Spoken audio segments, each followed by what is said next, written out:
Olá pessoal, tudo beleza? Aqui é o professor Jefferson Stefanello Piscin, docente da Universidade de Passo Fundo, e vamos falar hoje sobre fundamentos de filtração na disciplina de operações unitárias dos cursos de Engenharia de Alimentos, Engenharia Química e também Engenharia Ambiental.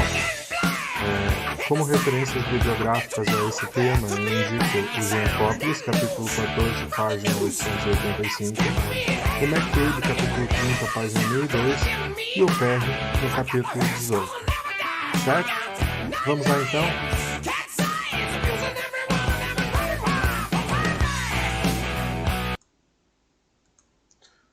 Muito bem. Então, logo a nossa aula for finalizada, eu estarei disponibilizando ela na página do YouTube, Operações Unitárias UPF Professor Dr. Jefferson Stefanello Piscin. Vocês podem localizar ela através dessa pesquisa ou através do QR Code que está localizado aqui no canto inferior direito da página, certo? Como tema da aula de hoje, nós vamos ver a equação geral da filtração, desenvolver essa equação geral da filtração e as equações da filtração à vazão constante. Beleza? Muito bem. Então, para nós iniciarmos a nossa conversa sobre isso, nós temos que lembrar um pouquinho sobre o que é a filtração e como ela se desenvolve, certo? Então, a filtração é um processo de separação mecânico, o qual o meio filtrante, por exclusão de tamanho, separa partículas sólidas de uma corrente de fluido, ok? Essas partículas sólidas que vão se formando sobre o filtro são chamadas de torta. Um dos grandes desafios nos processos de filtração, na operação de filtração, é definir a perda de carga que ocorre durante a passagem do fluido através do equipamento, certo? E analisando um pouquinho essa imagem, nós verificamos que a perda de carga ela se dá por dois motivos. Um, por conta da resistência do meio filtrante e, segundo, pela resistência à passagem na torta que vai sendo formada sobre o meio filtrante.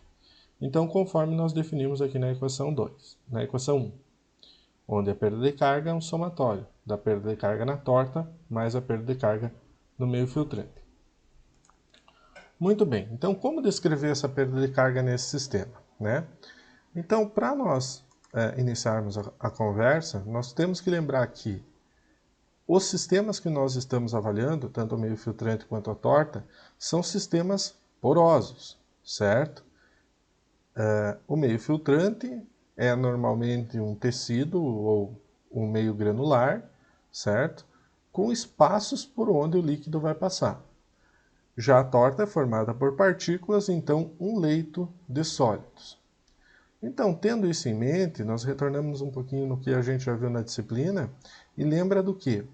Da perda de carga em meios porosos, certo? A perda de carga em meios porosos é descrito especialmente pelas equações de Forchheimer ou Darcy, sendo a primeira delas, Forchheimer, válida para regime turbulento, de escoamento em meio poroso, e a equação de Darcy válida para escoamento laminar em meio poroso. Analisando um pouquinho, então, o processo de filtração propriamente dita, a gente verifica que o escoamento, a velocidade de escoamento através do meio poroso, ela não é tão acentuada assim quanto nós possamos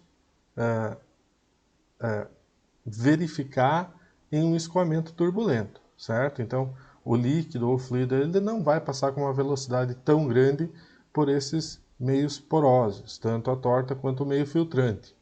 Esses meios porosos normalmente são de pequenas dimensões, o que reduz ainda mais o Reynolds de escoamento em meio poroso. Dessa forma, nos vem em mente que a equação de Darcy é uma boa equação para predizer o comportamento de perda de carga, tanto no meio filtrante quanto na torta. Então, relembrando um pouquinho da equação de Darcy, correto?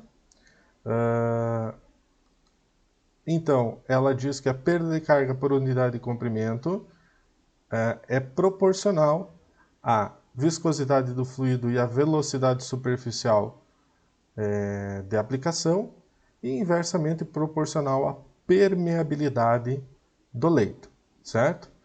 Nós podemos descrever a velocidade superficial como uma relação de vazão e área e a vazão com o seu conceito, né, de derivada do volume pelo tempo, ou seja, taxa volumétrica, conceito de vazão, certo? Por que nós fizemos isso? Porque nós precisamos generalizar a equação de Darcy para as diferentes aplicações em filtros, certo? E como nós vimos, uma das aplicações envolve variação da vazão, da vazão de operação. Então, nós não podemos usar a forma integral da vazão, nós precisamos usar a forma diferencial de vazão.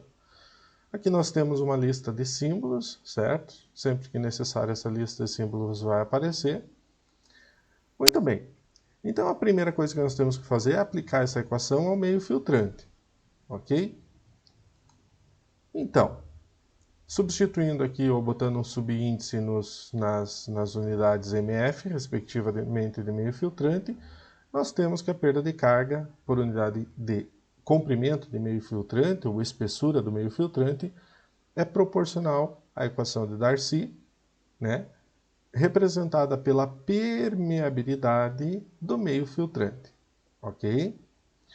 Se nós rearranjar essa equação, nós chegamos que a perda de carga é uma função da equação de Darcy relacionada pela espessura do meio filtrante e a permeabilidade do mesmo. Muito bem. Vamos dar uma olhadinha nessa relação. Se L aumenta, a perda de carga aumenta, certo? Já se K aumenta, a perda de carga diminui. Então nós chegamos que a relação L sobre K, ela representa uma resistência do meio filtrante, descrita pelo símbolo Rm. Então Rm é a relação da espessura pela permeabilidade do meio filtrante, que aplicando na equação 3, nos dá uma equação de perda de carga do meio filtrante. Então vejam que agora a espessura e a permeabilidade do meio filtrante, que são propriedades que talvez sejam complexas de se determinar, foram substituídas por uma propriedade geral do meio filtrante chamada Rm. Em alguns casos RMF, enfim, as nomenclaturas podem variar aí, certo? Guardamos a equação 5 aqui. Muito bem, agora para a torta. Qual é o problema da torta aqui, certo? O problema é que durante a filtração, nós podemos ter caso que a torta vai acumulando sobre o meio filtrante, como nós verificamos nessa imagem animada, que já apareceu tantas vezes para nós, mas ela é super importante. Então a torta ela vai aumentando a sua espessura. E esse aumento de espessura ele está relacionado com o volume filtrado. Então a espessura da torta ela é uma função do volume. Por consequência, eu não posso integrar essa equação de forma direta sem escrever essa função de volume. Então vamos lá, como é que nós vamos escrever isso? Então, através das dimensões da torta, certo? Então a gente sabe que o volume de torta é um produto da área transversal aqui de filtração, certo? Da área transversal de filtração pela espessura, por esse comprimento L da torta. Então, isolando L nessa equação, né, nós chegamos que a espessura da torta vai ser uma relação entre o volume de torta pela área. Então vejam, já temos a área na equação 5 e a área nessa equação que nós estamos desenvolvendo. Volume pode ser definido pela relação de massa por massa específica. Massa por massa específica temos volume. E a correção pela porosidade do leito. Então, quanto mais poroso o leito, maior vai ser o volume de torta. Muito bem. Já a massa, se nós fizermos um balanço, está associado com aquilo que entra menos aquilo que sai. Se considerarmos que todos os sólidos vão ficar retidos no meio filtrante, nós temos que a massa acumulada sobre o meio filtrante vai ser um produto da concentração de sólidos vezes o volume filtrado.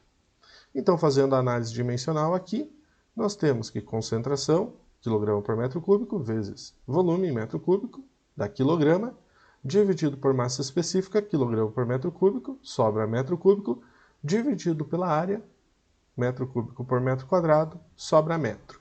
Então, nós temos uma unidade de comprimento.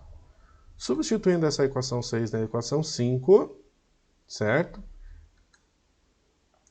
E fazendo alguns rearranjos, nós chegamos a um termo, representado aqui em destaque, que está associada apenas a propriedades específicas da torta.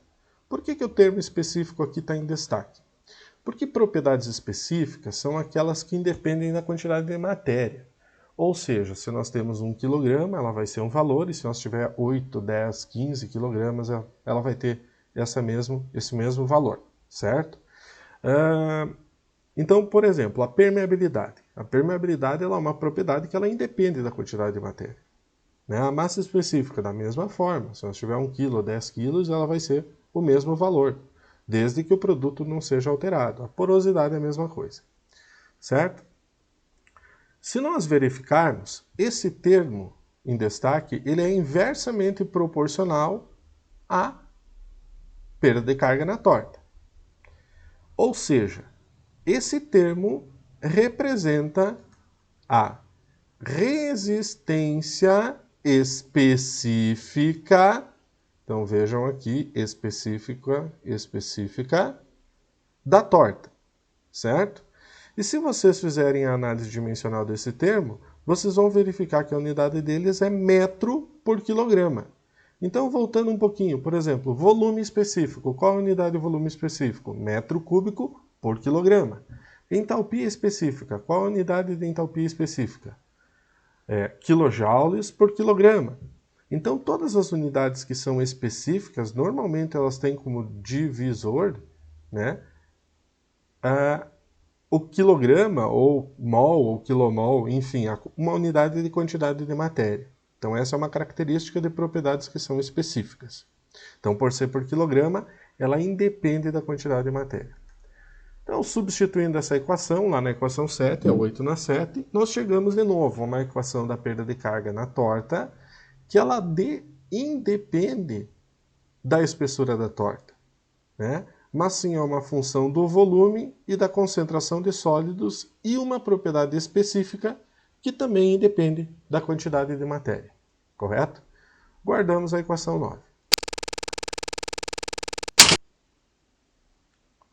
Bom, se rearranjarmos a equação 5 e 9 e aplicarmos lá na equação 1, lembrando qual era a equação? A equação da soma das perdas de carga. Perda de carga mais a torta, equação 5,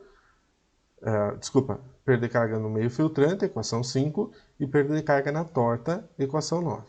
Então, se rearranjarmos e substituirmos, nós temos uma equação 10, onde a perda de carga é descrita por propriedades do fluido, propriedades do sistema e propriedades da torta, e propriedades do meio filtrante.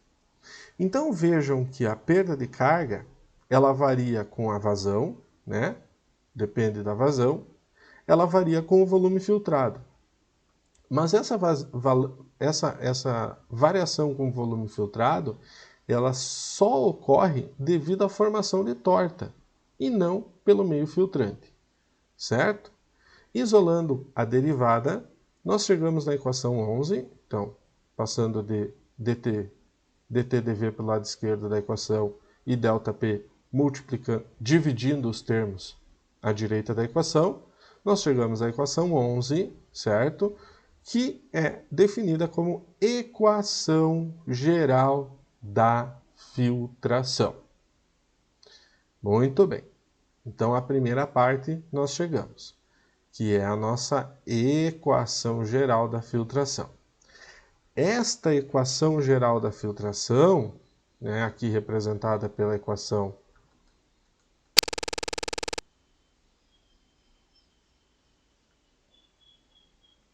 equação 11, certo? Ela vai ser aplicada para a filtração embatelada a vazão constante, para a equação embatelada a pressão constante e também para as operações para os equipamentos que operam de forma contínua, ou contínua, ok? Então vamos ao primeiro caso, que é a filtração embatelada a vazão constante, ok?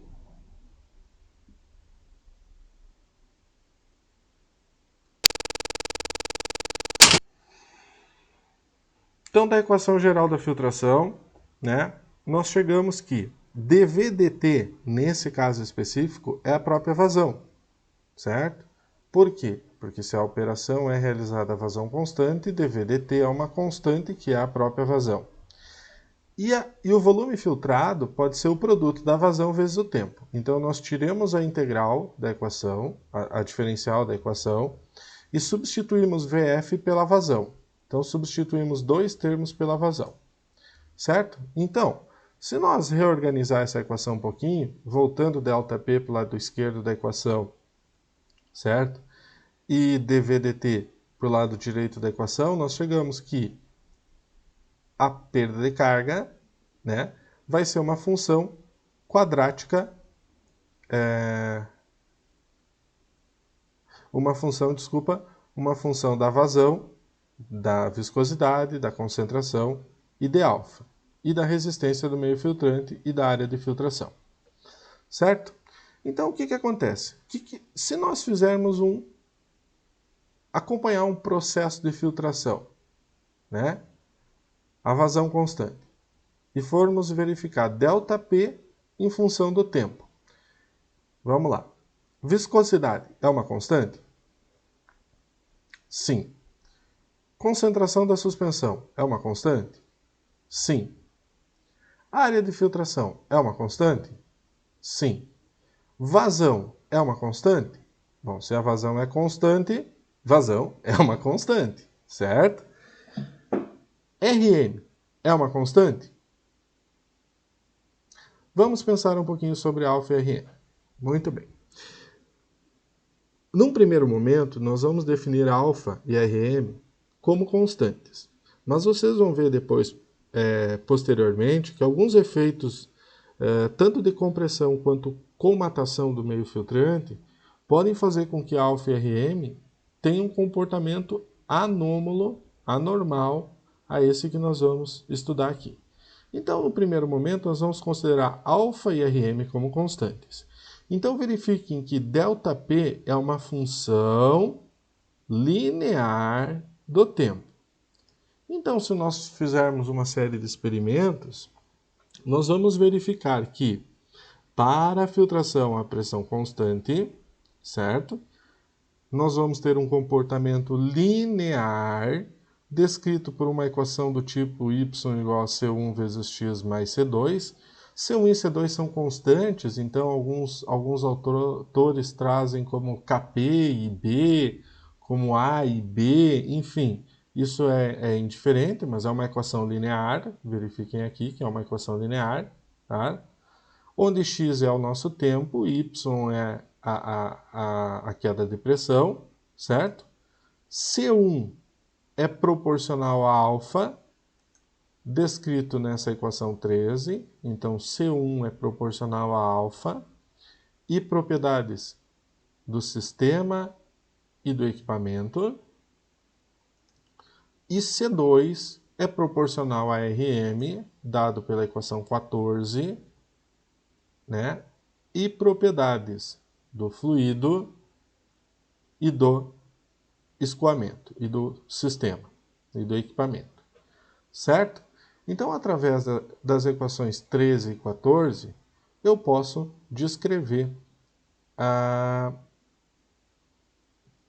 eu posso chegar a partir de uma série de experimentos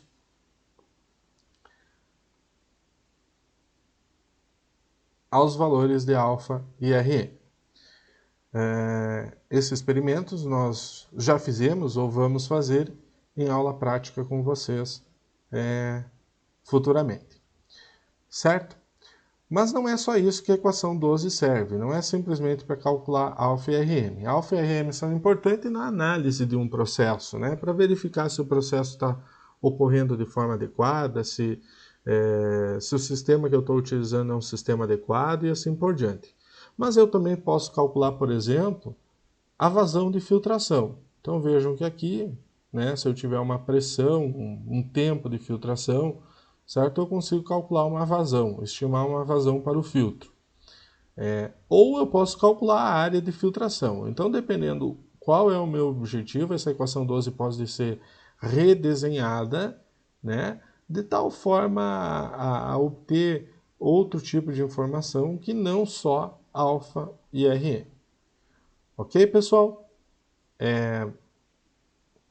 Então, nós paramos por aqui nessa aula, certo? Gostaria de agradecer a atenção de todos. Fico à disposição para eventuais dúvidas e nós vamos seguir numa próxima aula com alguns exemplos. Mas antes disso, é importante que vocês deem uma olhadinha no material de apoio, principalmente na leitura complementar que está lá no material de apoio de vocês. Também para o próximo vídeo, eu sugiro que vocês estejam com o computador, com o Excel, certo? E baixem do nosso material de apoio os exemplos dessa aula, os exemplos de fundamentos de filtração, tá? Para que nós exercite de forma conjunta a atividade, certo? Obrigado e até mais.